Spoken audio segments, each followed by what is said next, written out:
Hello students, good morning. Now we are going to read NCERT Book of English Honeycomb, Class 7th, Chapter 1st, 3 questions. Yes students, we are going to read Chapter 1st, 3 questions.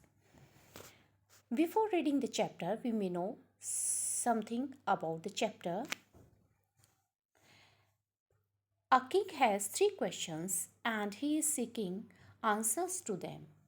एक king है जो जिसके mind में 3 questions आते हैं and he is seeking answers to them. Seeking means searching for और find out. जो king है वो फाइंड आउट कर रहा होता है इन क्वेश्चंस के आंसर्स की. What are the questions? अब ये क्वेश्चंस क्या हैं? Does the king get what he wants? क्या किंग इन क्वेश्चंस के आंसर्स को जो है प्राप्त कर लेता है? क्या उसे इन क्वेश्चंस के आंसर्स मिल जाते हैं? We will read in this chapter 3 questions. The thought came to a certain king that he would never fail if he knew 3 things. Thoughts came to a certain king. एक certain king होता है. certain means a particular person. एक particular king के mind में thought आती है that he would never fail if he knew 3 things. कि वो कभी भी लाइफ में फेल नहीं होगा यदि वो 3 बातों को जान जाएगा. These 3 things were, और ये 3 things क्या थी? ये 3 बातें क्या थी? What is the right time to begin something? कि किसी चीज़ को शुरू करने का सही टाइम क्या होता है? And which people should be listened to? और सेकंड क्वेश्चन था which people should he listen to. किन लोगों को उन्हें सुनना चाहिए, यानी कि किन लोगों की बातों को उसे मानना चाहिए. What is the most important thing for him to do? और उसके करने के लिए कौन सा जो वर्क है, कौन सी थिंग जो है, कौन सा कार्य जो है सबसे इम्पोर्टेंट है, सबसे महत्वपूर्ण है. तो ये 3 थिंग्स थी जो उसके माइंड में, 3 जो क्वेश्चंस थे वो उसके माइंड में आते हैं. The king therefore sent messengers throughout his kingdom. जो किंग है इसीलिए अपने मैसेंजर्स को, messengers means the person who convey the message throughout his kingdom. Throughout means all over the kingdom. पूरे राज्य में उसके जो मैसेंजर्स हैं वो अपने मैसेंजर्स को भेज देता है. promising a large sum of money to anyone who would answer these 3 questions. ये प्रॉमिस करते हुए कि जो भी पर्सन जो है इन 3 क्वेश्चंस के आंसर देगा उसे एक बहुत बड़ा इनाम दिया जाएगा. Many wise men came to the king, but they all answered his questions differently. बहुत सारे जो हैं वाइज मैन राजा के पास आए, किंग के पास आए, but they all answered his questions differently. लेकिन उन सब ने उनके जो 3 क्वेश्चंस थे, उनके जो क्वेश्चंस थे उनके डिफरेंट आंसर दिए. In reply to the first question some said the king must prepare a time table. पहले क्वेश्चंस के रिप्लाई में कुछ ने कहा कि जो किंग है उसे एक टाइम टेबल प्रिपेयर कर लेना चाहिए. And then follow it strictly, और फिर इसे स्ट्रिक्टली फॉलो करना चाहिए. Strictly means formally. Only in this way they said could he do everything at its proper time.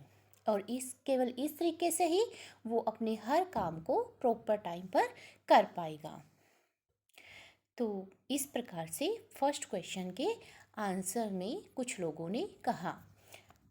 Others said that it was impossible to decide in advance the right time for doing something.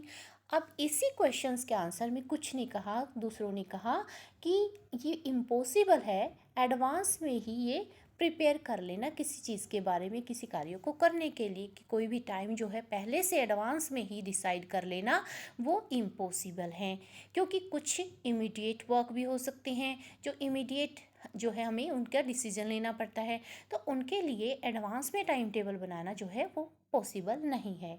The king should notice all that was going on, avoid foolish pleasures, and always do whatever seemed necessary at that time. King को ये notice करना चाहिए कि क्या हो रहा है उसके राज्य में, एंड अवॉइड फुलिश प्लेजर्स। यहाँ पर foolish pleasures means merry making people. जो मैरी मेकिंग पीपल है, फुलिश लोग हैं, मूर्ख लोग हैं, और जो मैरी मेकिंग पीपल है उन लोगों से उसे जो है दूर रहना चाहिए। And always do whatever seem necessary at that time, और केवल वही करना चाहिए जो उस टाइम पर नेसेसरी है, ज़रूरी है, that is compulsory. Yet others said that the king needed a council of wise men who would help him act at the proper time. Here the meaning of council.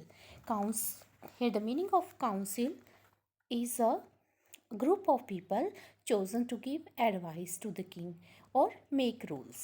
तो यहाँ पर council का meaning भी दिया हुआ नीचे, a group of people chosen to give advice और to make rules. तो किंग को जो है दूसरों ने कहा कि जो किंग है उसे एक काउंसिल की आवश्यकता होती है, वाइज मैन, जिसमें वाइज मैन होने चाहिए, बुद्धिमान लोग होने चाहिए, who would help him act at the proper time, कि इमीडिएट अगर कोई काम आ जाता है वहाँ पर एक्शन लेने के लिए, प्रॉपर टाइम पर, सही टाइम पर एक्शन लेने के लिए वाइज मैन की उसे हेल्प पड़ेगी, इसके लिए उसे काउंसिल बनाना चाहिए। This was because one man would find it impossible to decide correctly without help from others the right time for every action.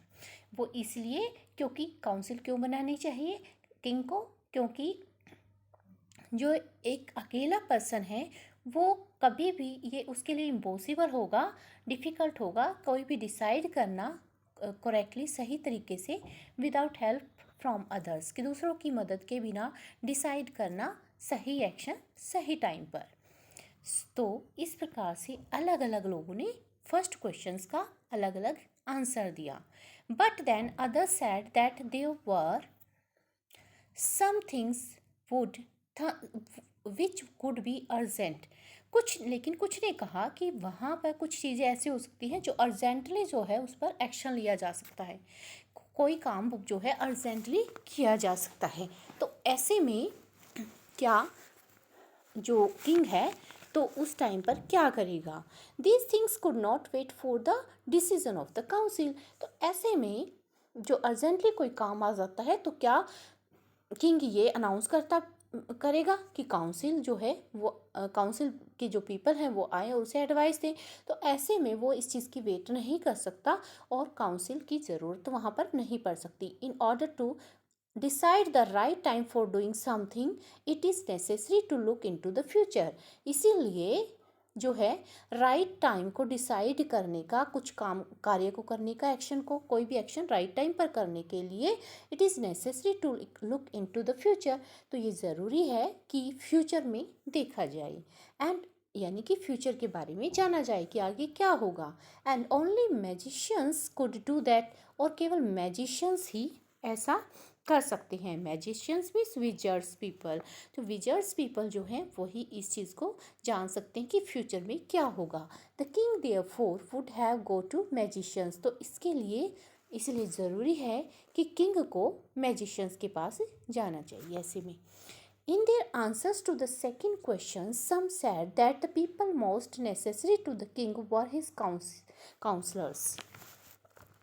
तो दूसरे आंसर्स के जो सेकंड क्वेश्चंस था कि सेकंड क्वेश्चंस कि उसे किन लोगों को सुनना चाहिए, कि जो किंग है तो किंग को किन लोगों, which people should he listen to, कि किन लोगों की सलाह उसे माननी चाहिए, किन को सुनना चाहिए। तो ऐसे में कुछ ने इसके क्वेश्चंस के जवाब में आंसर्स में कहा, some said that the people most necessary to the king were his counsellors, कि जो लोग उसके लिए ज़रूरी हैं किंग के लिए, जिन्हें उन्हें सुनना चाहिए, दैट वर काउंसलर्स, जो तो वो उसके काउंसलर्स हैं, कि उसी काउंसलर्स की ज़रूरत पड़ेगी ऐसे में कि किन लोगों को की सलाह को से मानना चाहिए। काउंसलर्स मीन्स एडवाइज़र्स, तो उसको एडवाइज़र्स की नीड होती है, तो एडवाइज़र्स को की सलाह से ही, एडवाइस से ही उसे काम करना चाहिए। अदर सेड द प्रीस्ट्स, कुछ लोगों ने कहा, जो प्रीस्ट हैं, जो होली मैन हैं, उन्हीं को से सुनना चाहिए। A few others chose the doctors, कुछ ने डॉक्टर्स को चूज़ किया। And yet others said that the soldiers were the most necessary, और कुछ ने कहा जो सोल्जर्स हैं, जो सैनिक हैं, वो एक जो किंग का एक पर्टिकुलर पार्ट होते हैं, इसीलिए उसे सोल्जर्स को सुनना चाहिए, उन्हीं की सलाह से काम करना चाहिए।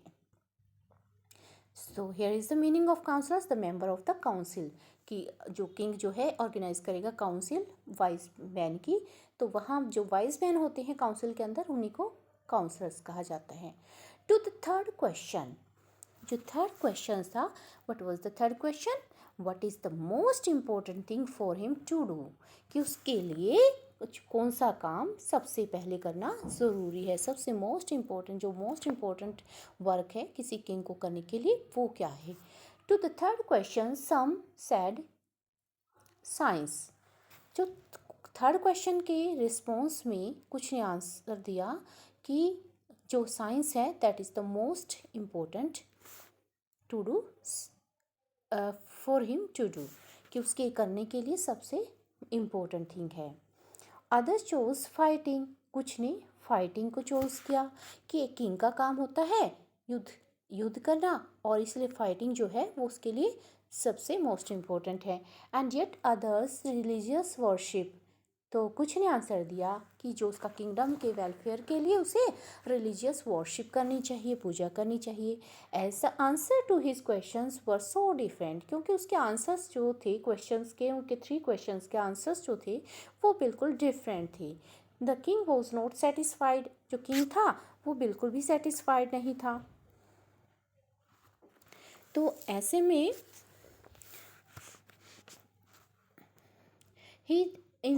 The king was not satisfied and gave no reward, तो किंग सेटिस्फाइड नहीं था, उसने किसी को कोई भी रिवॉर्ड नहीं दिया। Instead he decided to seek the advice of a certain hermit, इसीलिए उसने डिसाइड किया कि वो एक पर्टिकुलर हर्मिट के बारे में के पास जाएगा। Was widely known for his wisdom, जिससे उसकी विजडम के कारण काफ़ी जो है पूरे राज्य में उसे जाना जाता था। Hermit, who is a hermit, a person who lives alone and leads a simple life, तो हर्मिट होता है एक ऐसा पर्सन जो अकेला रहता है और सिंपल लाइफ जो है वो व्यतीत करता है। तो जो किंग है उसने डिसाइड किया कि वो अब कहाँ जाएगा, एक हर्मिट के, पर्टिकुलर जो हर्मिट था उसके बारे में जो पीपल जो है सब जानते थे, वेल नोन हर्मिट था, उसके पास जाएगा और अपने क्वेश्चंस के आंसर जो है उसे शायद वहाँ से मिल जाएंगे। The hermit who lived in a wood which he never left, जो हर्मिट था, जो सेंट था, hermit means saint, lived in a wood, wood means wood or woods, it means a small forest which he never left, जिसको वो कभी भी नहीं छोड़ता था, वो उसी में रहता था।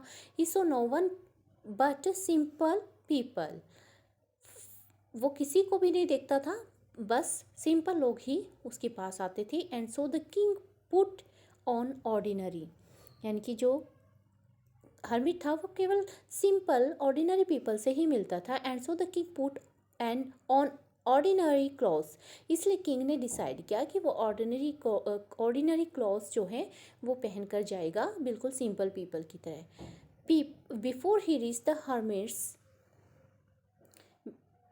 hermit's hut, the king left his horse with his bodyguard and went on alone. Hermit की हट के पास, झोपड़ी के पास जाने से पहले किंग ने जो है वो अपने जो हॉर्स है वो पीछे अपने बॉडीगार्ड्स के साथ वहीं छोड़ दिया एंड वेंट ऑन अलोन, और अकेला ही चल पड़ा। As the king came near the hermit's hut, जैसे ही राजा जो है हर्मिट की हट के पास, झोपड़ी के पास आया, कॉटेज के पास, he saw the hermit digging the ground in front of his hut, तो उसने देखा कि जो हर्मिट था वो वहाँ पर डिगिंग कर रहा था, तो अपनी किसके पास, हट के बिल्कुल सामने, तो वहाँ पर वो डिगिंग कर रहा था। उसने ज़मीन को खोदते हुए पाया। The hermit was old and weak and as he worked he breathed heavily, तो जैसे ही वो जो हर्मिट है, जो उसने देखा किंग ने कि जो हर्मिट है वो बहुत ही वीक है, ओल्ड है, काफ़ी वीक पर्सन है, ओल्ड पर्सन है, काफ़ी बूढ़ा और कमज़ोर था, और जैसे ही वो काम करता है, काम करते हुए वह तेज़ी से सांस ले रहा था, उसकी सांस फूल रही थी। The king went up to the hermit and said I have come to you wise hermit, जो किंग है वो हर्मिट के पास गया एंड और कहा I have come to you wise hermit to ask you to answer 3 questions, तो उसने उसी हर्मिट से कहा, सेंट से कहा कि मैं आपके पास आया हूँ हे वाइज हर्मिट, किस लिए, अपने 3 क्वेश्चंस के आंसर लेने के लिए, आंसर्स के लिए। How can I learn to do the right thing at the right time, वो जो सबसे पहले वो पूछता है कि मैं किसी एक्शन को करने के लिए, किसी भी काम को करने का जो है सही समय किस प्रकार से पता लगा सकता हूँ, कैसे जान सकता हूँ कि भी किसी काम को करने का सही समय क्या है। Who are the people I need most, मुझे सबसे ज़्यादा किन लोगों की ज़रूरत है, नीड है। And what affairs are the most important for me, तो वो कहता है कि व्हाट अफेयर्स, कौन से काम हैं जो मेरे लिए सबसे ज़रूरी हैं। The most affairs means task, कौन से टास्क जो है मेरे लिए मोस्ट इम्पोर्टेंट हैं, जो मैं सबसे पहले करूं। The hermit listen to the king but did not speak, hermit ने किंग को सुना लेकिन कुछ भी नहीं बोला। ही वेंट ऑन डिगिंग, और वो डिगिंग करता चला, यानी कि ज़मीन को खोदता रहा। You are tired said the king, king ने कहा कि आप थक गए हो, और let me take the spade and work in your place. Spade means a tool with a metal blade used for digging earth. जो स्पेड है उसका मीनिंग होता है कि एक टूल जो कि मेटल का बना होता है और जिस पे ब्लेड लगा होता है, जिससे अर्थ की डिगिंग की जाती है, खुदाई की जाती है, जिसको हम फावड़ा कहते हैं, कुदाल कहते हैं। And work in your place, और वह कहता है कि अपना जो स्पेड है वो मुझे दे दो और मैं आपके लिए ज़मीन खोद देता हूँ, कि मैं आपकी जगह पर काम कर लेता हूँ। Thanks at the hermit giving the king his spade, तो हर्मिट ने उसे थैंक्स किया अपना स्पेड जो है किंग को देते हुए। Then he sat down on the ground, तब वो ग्राउंड पर बैठ गया।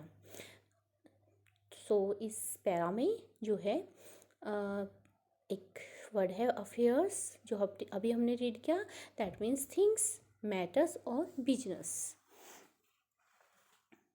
तो ये हमने भी किया। Now we will read the next para. When the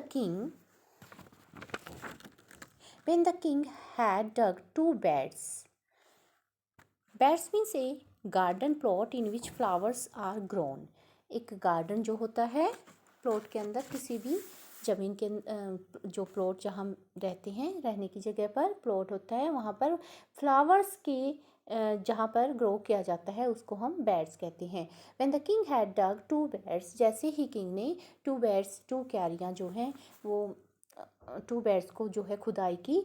he stopped and repeated his questions, उसने जो है खुदाई करना रोक दिया और अपने क्वेश्चंस को रिपीट किया। The hermit gave no answer but stood up, hermit ने कोई आंसर नहीं दिया बट स्टूड अप, बल्कि खड़ा हो गया। Stretching out his hand for the spade and said, now you rest and let me work. Stretching out means forwarding, आगे बढ़ते हुए अपने हाथ को आगे बढ़ाते हुए स्पैड लेने के लिए। हर्मिट ने कहा, नाउ यू रेस्ट, अब तुम रेस्ट करो, एंड लेट मी वर्क, और मुझे काम करने दो। But the king didn't give him the spade and continue to dig. लेकिन किंग ने उसे स्पैड नहीं दिया और वो लगातार खुदाई करता रहा। 1 hour passed, देन अनदर, 1 घंटा बीत गया, उसके बाद दूसरा। The sun went down behind the trees, और जो सन है वो ट्रीज के पीछे चला गया। And at last the king stuck the spade into the ground and said, और लास्ट में किंग ने जो है वो स्पैड जो है वो स्टक कर दिया जमीन पर ही पटक दिया और कहा, I come to you wise man for an answers to my questions. वो कहता है कि वाइज मैन, मैं तो आपके पास अपने क्वेश्चंस के आंसर लेने के लिए आया हूँ। If you can give me no answer tell me so tell me so and I will return home. अगर आप मेरे क्वेश्चंस के आंसर नहीं दे सकते तो आप मुझे बता दो, मैं वापस घर चला जाता हूँ। Here come someone running running sad the hermit. Hermit ने दूसरी तरफ इशारा करते हुए कहा, देखो कोई इधर ही दौड़ता हुआ आ रहा है। तो यहाँ पर beds means small patches of ground for plants लगाने के लिए जो स्मॉल पैचेज होते हैं ग्राउंड के अंदर, उसको क्या कहते हैं? Beds. Now we will read next para in next video, and look at the comprehension check and find out the answers of these questions. Why did the king want to know and answers to 3 questions? King जो है इन 3 questions के answers क्यों लेना चाहता था? हम 3 questions ही क्यों लेना चाहता था? Because King, he thought that he would never fail if he knew 3 questions, three things, so that he want to know answers to 3 questions. Messengers were sent throughout the kingdom to fetch wise men, to find answers to the questions, to look for the wise hermit, to announce a reward for those who could answer the questions. So here is the answer 4th. So students, goodbye.